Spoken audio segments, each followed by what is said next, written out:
വീടിന് പുറത്തിരിക്കുകയായിരുന്ന വയോധികയ്ക്ക് നേരെ കുരങ്ങുകളുടെ ആക്രമണം. വയറിലും കഴുത്തിലും തലയിലുമെല്ലാം കുരങ്ങുകൾ ആക്രമിച്ചപ്പോൾ ഇരുന്നിടത്തു നിന്നൊന്ന് അനങ്ങി മാറാൻ പോലും കഴിയാതെ നിസ്സഹായ അവസ്ഥയിലായി വൃദ്ധ.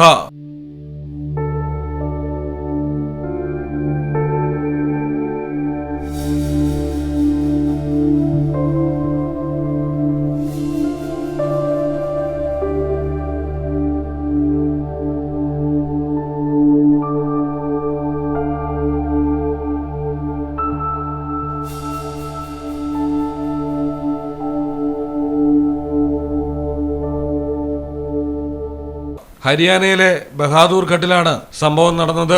7 കുരങ്ങുകളാണ് വീട്ടിലേക്ക് കടന്നു വന്നതും വയോധികയായ സന്തോഷ് ദേവിക്ക് നേരെ ആക്രമണം നടത്തിയതും.